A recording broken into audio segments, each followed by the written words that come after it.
If it was love, why do we have to wait and doubt? Why do we feel betrayed when we exactly know the twist of fate? Why did we step on in the field of wicked desires when we know it was the temptation island? A story that recognizes beauty in nature, beauty in the damaged, beauty in nothing, and beauty in reflection. A story that imprints the image of futile love. Yasunari Kawabata's Snow Country.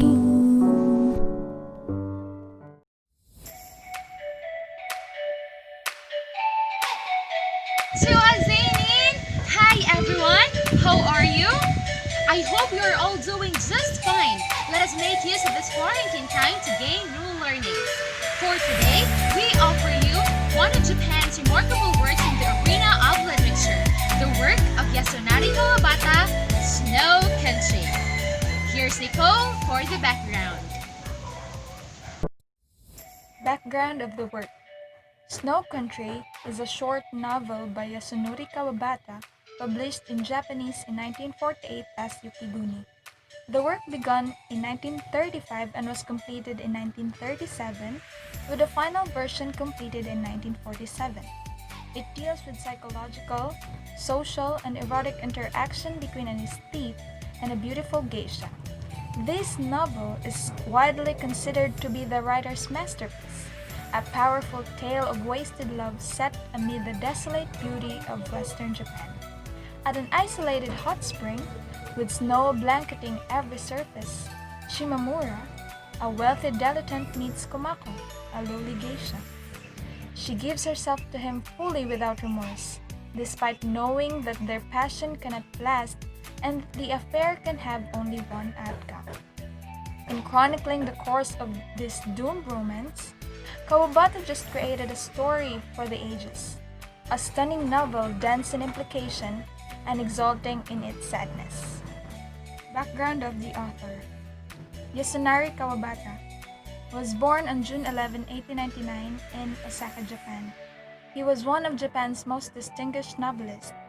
He published his first stories while he was still in high school, and he graduated from Tokyo Imperial University in 1924.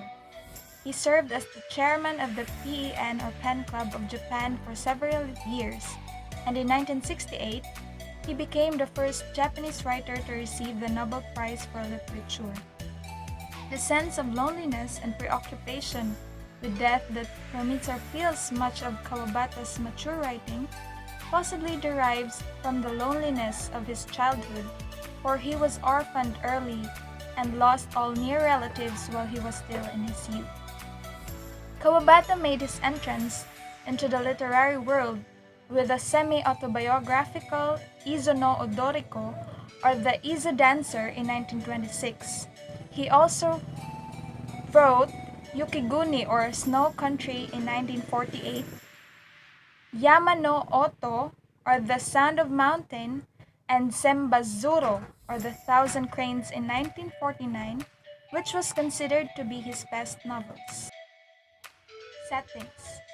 A certain village in Japan where tourists visit during winter. Snow Country is a part of main island of Japan that lies west of the central mountain range. In the inn where Shimamura stayed during his visit in the so-called Snow Country, and where Komako works as a geisha. Characters and their characterization. Shimamura, a married man from Tokyo who makes a series of visits to a village in Japan's Snow Country. There, he takes advantage of the hot springs and the breathtaking scenery. He also strikes an ambiguously spiritual and sensual relationship with Komako, a young apprentice geisha, and was also bothered by a young girl named Yuko. He is a representation of great ardor and passion. Married with children, Shimamura is unable to make a lifetime commitment to Komako. More to the point, he is unable to invest himself emotionally in their affair. An amateur writer on classical Western dance, which he experiences only through books, Shimamura notes the wasted effort of Komako's life but seems unaware of his own emptiness until the novel's final scene. Komako, a young geisha with whom Shimamura has a relationship stretching over several years. Komako begins the novel as something less than a full geisha, though in ways she seems older than her years. In addition, Komako's personality undergoes changes. She becomes cynical and acutely sensitive. Komako's life has been sad. Aside from Shimamura, she has no lover for whom she feels deeply. Yuko, Yukiyo's nurse and Komako's friend. Yuko is much younger and more innocent than Komako. She remains devoted to Yukiyo until his death. Afterward, she spends considerable time mourning at his grave. Shimamura is captivated by Yuko's voice and her apparent purity. In the final scene, Yuko dies in a fire. Komako rushes forward to carry her lifeless body from the ruins. This display of naked passion brings Shimamura face to face with his own emptiness. Yukiyo, the son of Komako's music teacher, rumored to have been Komako's fiancé, a rumor she vehemently denies. The man of whom Yuko was with at the train. She returned to Snow Country sick with tuberculosis, expected to die.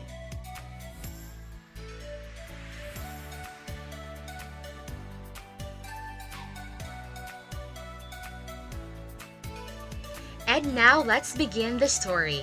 The novel has two parts, and we titled the first part as The Fleeting Feeling in the Field of Desire. So the story started when Shimamura, a Tokyo dilettante who is also an Occidental ballet expert who has not seen ballet Occidental in person, travels on a train in December to visit a hot spring in the Snow Country on the west coast of Japan, intending to see the geisha Kumako whom he met and began a romance with on his previous visit. While on the train, he noticed Yuko. Yuko is with Yukiyo, who is a sick young man. And Yuko in the novel was described as a woman who has an uncommon beauty. She is really beautiful. She has this charm. So after that ride, Shimamura arrived on the inn where Kumako stayed. And then Shimamura had this thought in his mind that does Komako really turn into a complete geisha, because the first time they met they are not really a complete geisha. So, but what bothered him more is that when he arrived, Komako gives no attention to him, and he was like, what happened? And you might ask why Komako acted that way. It's because during their first encounter, before Shimamura left Komako, Shimamura told Komako that she will send her letters, but that didn't happen. So, a typical reaction of a woman who has been promised of something, who has been promised of letters, but didn't happen. So, that's the reaction. That's the reason why Komako's reaction turned to be like that. But later on in the story, they began their good encounter, and they talked, and Komako find herself in the inn of Shimamura. As Komako moved, Shimamura fought his way to be recognized. Komako visited Shimamura's room while staying in the inn. After some time, it has come to Shimamura's knowledge that Komako is already engaged to Yukiyo, the guy that Shimamura saw on the train. But Komako made it clear that what Shimamura heard is a complete rumor and gossip. It's because people tend to gossip them because Komako lived with Yukiyo and his mother, because his mother is a music teacher. And it happened that the music teacher gave care and provided shelter for Komako. That's why people outside spread rumors that Yukiyo and Komako are in a relationship and they are engaged. But they are not, just a complete rumor. So after making it clear, one time, Komako crept inside Shimamura's room by means of climbing the roof at the back of the hot spring inn. She hid in the cabinet as the maid enters Shimamura's room to add charcoal in the fire to heat the room because that's cold, right? Komako managed to have her geisha schedule as Shimamura is still in the inn, and she kept on coming to him over and over again. This Komako has this attitude I don't love you, Shimamura, but she always finds herself inside the inn of or the room of Shimamura. Kumako talked to Shimamura asking him not to leave her as Shimamura is set on going back to Tokyo next day. Shimamura promised to write her letters as soon as she got back to Tokyo. So literally, Shimamura had his way back because he wanted to feed his curiosity, because Shimamura as a person is like cynic person. He is in love with the idea of love. He's in love with the idea of things, but when it comes to actual, she it's the other way around. So that's the problem with Shimamura. He doesn't really value the feelings of others. He just want to feed his curiosity of what will happen if he will do that, this, and that. So as said, as after the arrival of Shimamura, he is set back to going because Shimamura is already married. He has children actually. So you might think that their relationship, this makes me conclude that their relationship is somehow forbidden in a way that Shimamura is already tied to someone else. And Kumako calmed herself as Shimamura left her with a promise again, because she has no choice at all.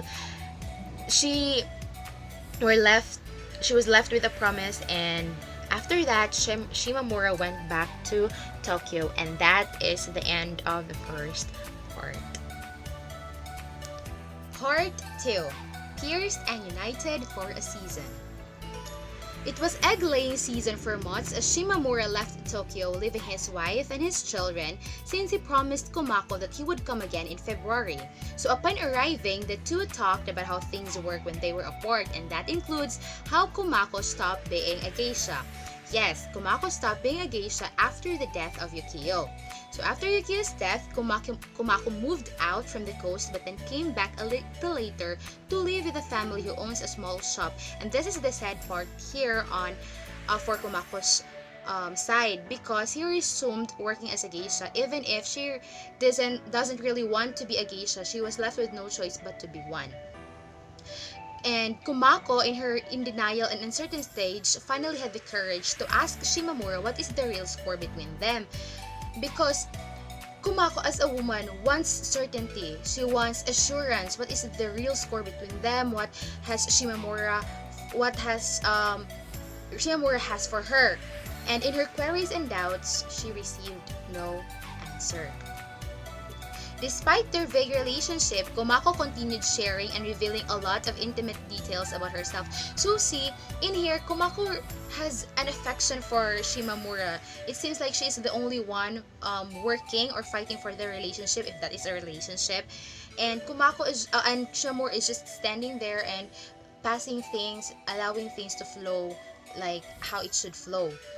And then one of the sharings of Kumako is that she shared about her experience being with an older man whom she had a close relationship with but cannot reciprocate the kind of feeling the man has for her.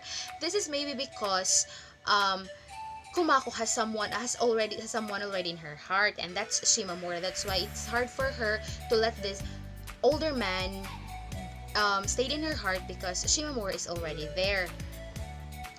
And one night, as Shimamura is about to calm himself in deep slumber, he saw that Kumako snuck into his room by making her way through the cedar grove and garden behind his room.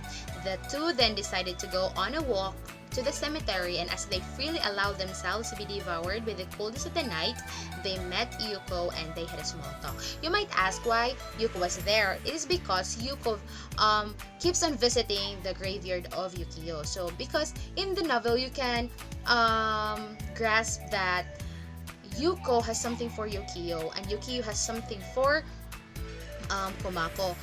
If Komako's love is unrequited to Shimamura, same applies with Yuko to Yukio. So after the talk, Shimamura found himself alone in his room and started contemplating. And one of his realizations is that he will never be able to reciprocate the kind of love Kumako has for him. He really didn't feel that what he realized. He just loved the idea of being with a geisha. He has this idea in his mind that, oh, how does it feel to be with a geisha? Nothing more and nothing less. So it wasn't love at all for Shimamura. It was just Kumako who feels the love between the two of them. And minutes later, he heard two pines in tea kettle and a bell, and Kumako enters saying the time to leave had come. Though Shimamura and Kumako have gone closer during this longer visit, she realized that he will never be able to understand the struggle as a woman who wants to love but cannot expect anything as a geisha. And Shimamura realized that he cannot continue seeing her. So at this point, Kumako had the clarity that Shimamura will never be hers.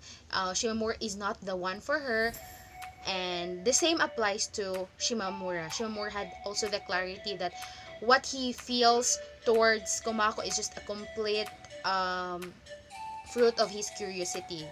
And as I've said, nothing more and nothing less. So as Shimamura prepares to leave, a fire breaks out at a house in the village at night. That was the cinema hall where the fire breaks. And when he and Komako went out to see it, they saw Yuko falling through the flames. So Kumako drags out her body, and when he accidentally falls backward, the sight of the Milky Way in the night sky overwhelms Shimamura. So see the character of Shimamura, the situation is already intense because there's a fire breaking, and then Yuko's falling there, and then Komako runs and tries to retrieve the life of Yuko, but then Shimamura just stand there, and when he turned his side upwards, he was overwhelmed by the Milky Way, and that ends the story. Shimamura didn't even help in retrieving the life of Yuko. That is the end of the story. Main characters analysis. Let's have first Shimamura. Shimamura is a man willing to ignore a lot of things to preserve images that he holds dear.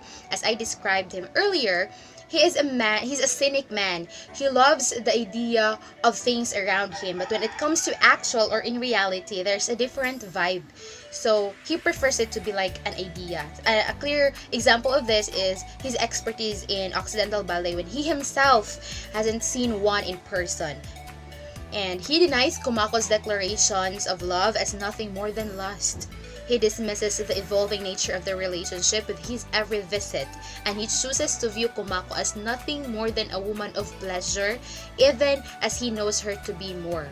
He chooses to value images and deny everything that challenges his views, rendering him incapable of self-reflection. Personally, I have this somehow hate in the character of Shimamura because it seems like he is just playing the life, playing the heart of Kumako. Because he is cynic, he is very self-centered, he forgot to consider others' feelings also. He didn't even consider that what will happen if he will do this, if he will do that. He is just fixated on the idea that he wants to feed his curiosity. How does it feel to be with a geisha? He didn't even consider that after all, Kumako is a person, Kumako is a woman, and that's what makes me hate Shimamura's character. But then again, I just can't put all the blame to Shimamura. After all, that is his character. That is what makes him who he is. That's what makes Shimamura Shimamura. And that is just my comment about his character. Next is Kumako. She is treated as a person of purity that has been forced into becoming a geisha. Another saddening part in the life of Kumako is that she was compelled to be a geisha even if she herself doesn't want to. So can imagine a life, you are living a life that is directed by others. You are taking a path wherein you are just dragged and then place it there. So it's hard for her to continue the day or to continue her life, but she was left with no other choice. She desires to be loved and to escape the mountains that seem to trap her more than her false engagement to Yukio. She has been exhausting herself for nothing and wasting her youth and love, wilting and falling like the dying insects from Shimamura's screen. After some time, she finally had the clarity to see the image of how their love had finally ended, even when it never really began. So I feel so sorry for the character of Kumako. After all, she just wants love. Because it reminds me of a quote I have from the movie I have seen, and it says, One of the best things in world is to love and be loved. Kumako just wants love, but Shimomura can't give that to her, and that's the saddening part because she thought there is something between them, but it is just her who thought like that, and that's so sad. And that's it for the main characters analysis. Hi everyone, I'm Rina Rosana, and now we're down to the styles of the author, where literary elements, ways, word choice, figurative language, mood, etc. will be explained. Generally, Yasunari Kawabata was able to make a harmonious blend in incorporating classical haiku, which characteristically fuses motion and stillness in his work. It is known for a fact that having this haiku manner in any literary piece is a great challenge to every novelist, for the said manner is notable for its terseness and austerity. Kawabata has chosen a theme that makes a meeting between haiku and a novel possible. For the atmosphere of the story and the attitude of the author upon writing the novel, here is the tone and mood. It is quiet and poignantly sad. And for struggles of the main character, or the major conflict of the novel, first we have man versus man. Kamako shows great affection or love to Shimamura, but it always seems that the nearer they are physically, the farther apart they become. Next we have man versus society. Kamako loves Shimamura, but their love is forbidden by the society, given that it is unacceptable for a geisha to eternally settle for her client, and Mura already tied to someone. Another conflict we have, man versus himself. Kamako keeps on denying her feelings towards Shimamura, but she ends up bringing her own self to Shimamura's place. Now we're down to how the writer wants to convey the experience of the reader or the point of view. The author used third-person point of view, and the novel is presented from the perspective of the omniscient narrator. That means the author or the narrator know the thoughts and feelings of all the characters. Next, we have the literary devices used in the novel. First, we have the foreshadowing. Kamako tells the story of Koyo, a fellow geisha who was too eager to follow men in love and was abandoned by one. And with that, we are given an idea of a plot twist. Later in the novel, Komako herself was abandoned by Shimamura. Simile. The bud of her lips open and close smoothly like a beautiful little circle of riches. These words uttered by Shimamura has seen something voluptuous in Komako, and this particular detail has become Shimamura's sexualized concept of her. Next, it was old as a very distant light. At some point, Shimamura was drawn to Yuko because of the coldness and distance that he finds in look and voice. True to that, Yuko is often represented by her eyes or limited voice. Her voice was gentle as she undressed the child and bathed it, soothing and agreeable, like the voice of a young mother. She went down to irony. First, we have Shimamura's expertise in Occidental ballet. It really sounds ironic to tag Shimamura as a sage in the field of Occidental ballet, given that he himself was unable to witness an Occidental ballet or even immerse himself to it. Next irony we have is when Shimamura told Kumako, "You're a good woman." Before the aforementioned lie was uttered by Shimamura, addressed to Kumako, he first described the. Now we're down to symbolism. The first symbolism we have is the Milky Way. This was presented in the later part of the novel. Accordingly, the Japanese word for Milky Way is Ama no Gawa, which means the river of heaven. As opposed to more static sounding English way, the word river implicitly would seem to turn and move about over Shimamura's head, occasionally pushing him as he struggled in those emotionally intense moments. According to many critics, Kawabata has been widely praised for illustrating in his final scene a kind of heightened emotional state that would be otherwise inexplicable in normal work. So the second symbolism we have is the fire. In contrast to what Shimamura sees in the beginning of the story, the image of the cocoon warehouse burning and casting out of smoke is really a complete opposite. This can be understood that after all the things he did and sacrifices he exerted, those can be summed up to a complete waste of effort, and that even if how much he was amused by his desires at the end, it will bring him to no permanent happiness. Just like the fire, everything he has for Kumako and Yoko was devoured and buried to eternal pit. The third and the last symbolism we have is Kumako's red kimono. It has been Japanese established tradition that the geisha should wear a layered kimono wherein the inner part should be more vivid in color than the outside. Corresponding to its closeness to the woman's body, Kumako is wearing a red under kimono, which Shimamura believes a detailed symbol of Kumako's love and sexual warmth. Now we're down to the imagery.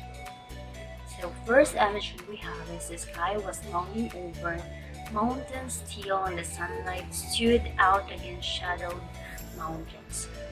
A play of light and shades ranged from moment to moment, sketching a chilly landscape from page 24. As a good girl, this sudden shift of limits Shimamura's intimacy and emotional understanding towards Kumako.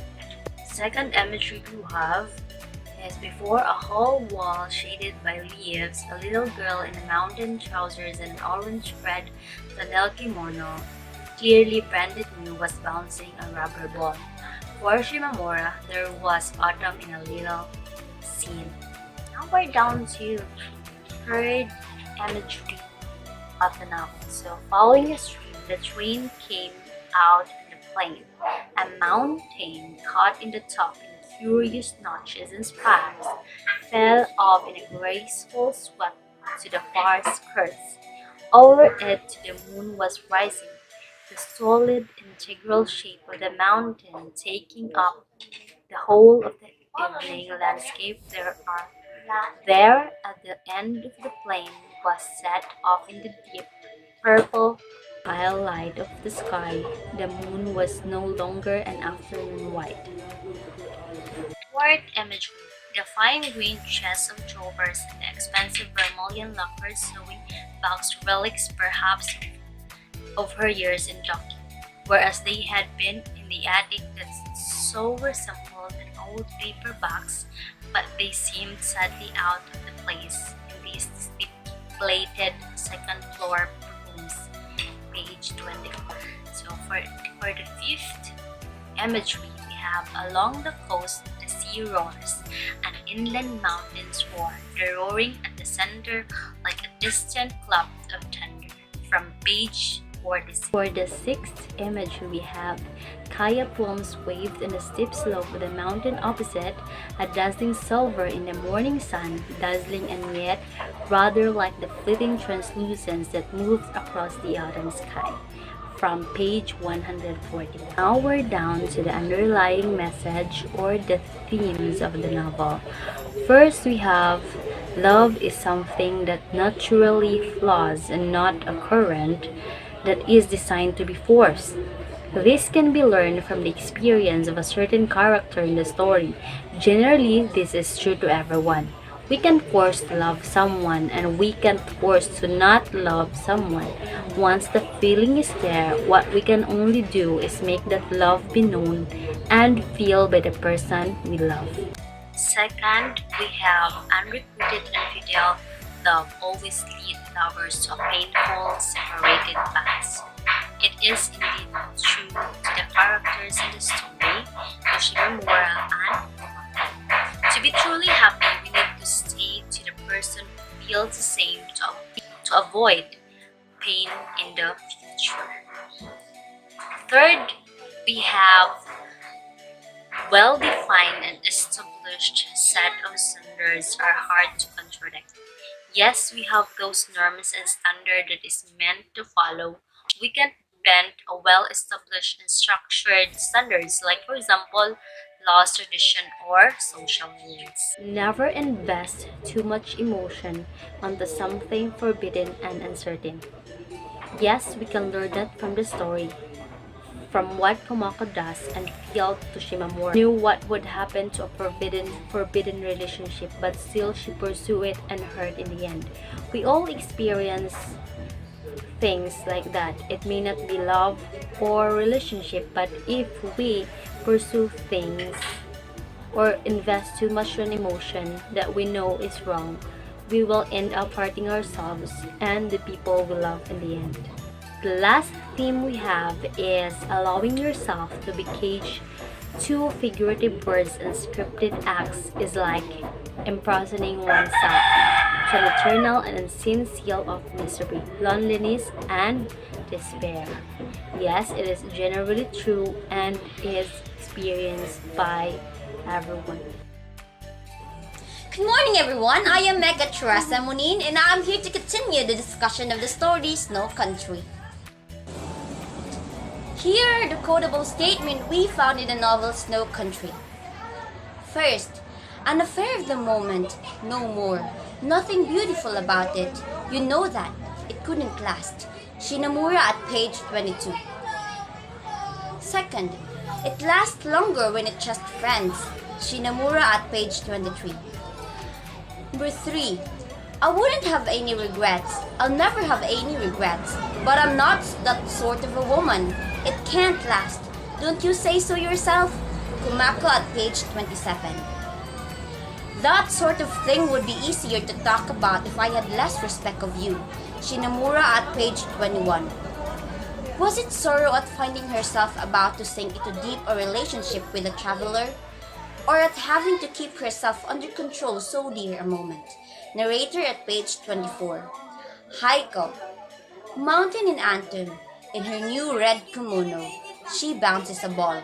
Narrator at page 29. From what we had noticed in the quotable statement that I had read a while ago, we could see how Shinamura and Kumako's love grow deeper. Even though they tried not to recognize it, even though they tried to feign ignorance, we could see how the conversation between the two seems that the love grow between them. Now let's talk about the cultural implication we found in our novel Snow Country. First, the presence of geisha. We know that Kumako is a rural geisha in a village of Snow Country. Kumako and Shinamura first met in Tokyo. Then Shinamura decided to take a break and visit Snow Country, where he knows that Kumako lived there. But when he came to Snow Country, there he found out that Kumako really became a geisha. Second is the use of shamisen instrument. While reading Snow Country, I decided to read the book Memoir of a Geisha. There I read that it is really normal for a geisha to learn shamisen instrument, etiquette of tea parties, and etiquette of a geisha. Also, they are trained to learn dances that really entertain people in that time, because we know geishas, it came from war, and it is basically made just to make military in that time be entertained. Third is the inn visited by men traveling alone or in groups. Snow Country is a village, but it is not in the book. It is not explicitly said what kind of village or what is the name of village, but it is in a snow country. In a snow country or that village, there are inns that when travelers go to, this is where they slept, or they decided to take a break or take a night there. Now let's talk about the implication of the title. Snow Country is a place in the western part of Japan, which received an astonishing amount of snowfall. The novel took place in there, where it tells that the tale of the failed love of Shinomura and Kumako, a passionate geisha. Aside from the fact that the title is where exactly the highlights of the story happened, the adjective in the title speaks more of the kind of love the character have for each other. Just like snow, their love comes from a specific season, bound for a limited time, somehow fleeting. It is also cold, which symbolizes weariness and loneliness. Snow Country really is a fascinating book with just a 200 pages talks about the love story between a rural geisha and rural geisha Kumako and Shinamura, an Occidental ballet, and a married man. Aside from the push and pull love story of both, we know the conversation between the two really spoken that even though they try not to recognize the love they had for each other, we know from reading the story that they're trying not to recognize that love, but their action speaks more from what they speaks, and that is more of because from the title itself, Snow Country, it is a fleeting moment. It is a passerby because we know Shinamura is a traveler. She came from a city, Tokyo, and he's a married man. So Kumako, as a rural geisha and as a woman, he is trying to somehow not recognize that kind of love because she knows that one day Shinamura will eventually go and go back to Tokyo, and she will be living by her own, and that time she knows that Shinamura will never become her lover or her husband in the future, and that is the sad part of the story Snow Country. Snow Country shows us a bit of Japanese culture. I really like how the story unfolds and how it was woven to perfectly connect to the next scene. In addition, Kawabata's way of writing the novel was very commendable. Kawabata had presented a massive difference to what Japanese writers tend to write, a flow of poetic writing that creates a book called Snow Country. Snow Country had opened another type of love affair between a rural geisha and a so-called Occidental ballet writer. I think to open a larger scope of view, Snow Country is a wide opener. An opener that talks about affair in such a fine way. Geisha are not prostitutes when we say they are entertainers. While reading Snow Country, I encountered a lot of difficulty figuring what lies beyond the story is written. To pull off, I believe Kawabata embarks a new chapter of a poetic type of story where readers tend to visualize and understand the deep meaning behind. Kawabata's Snow Country is one of those works that readers seems to acknowledge the art of words. In other words, see and unfold at their own accord and not everything is explained. One will have to think. If one finds thinking is hard, then yes, one will also need patience to read again and again. But Snow Country isn't really a slow moving. It is a relatively short work, finishing less than 200 pages, that shares the complexity of human relationships, isolation, loneliness, and even worse, when there are two people attempting to connect but ultimately cannot, whether realizing or not. Kawabata's Snow Country had reminded me of the isolation of human unaccepted love affair that in the novel had been ignored throughout. Reading the masterpiece of Kawabata put me in the situation of rereading again and again lines that forsaken me to understand the depth it has. Snow Country is a typical novel for me. It is amazing to read a book from an author who actually reflects his own culture to his own work. The book seems to be confusing to me at first, but when I finally realized what it really means, I was able to appreciate its uniqueness. Further, this book is a whole new experience to me, being able to think beyond my horizon, opening my mind and venturing out beyond my comfort reading zone It is really by now can I firmly attest that this book is worth reading. Snow Country is a novel that tells a tale of poignant sadness of not being able to surpass the superficiality of images conjured by love. It is a story that deals with images that can easily be broken by simple communication, and yet it persists because of our desire to maintain a perfectly suitable image for us. In conclusion, I can say that it is a story that imprints the image of futile love. It is a denial of love that gives nothing and receives nothing. It is a story of beauty in reflection, especially in the nature of our main character, Shimamura, an empty man who had not changed because he does not want to. Personally, I had a good time reading this.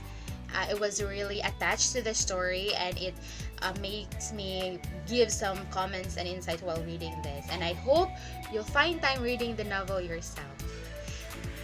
Goodbye everyone, sayonara, and that's it for our presentation. Arigato gozaimashita. God bless!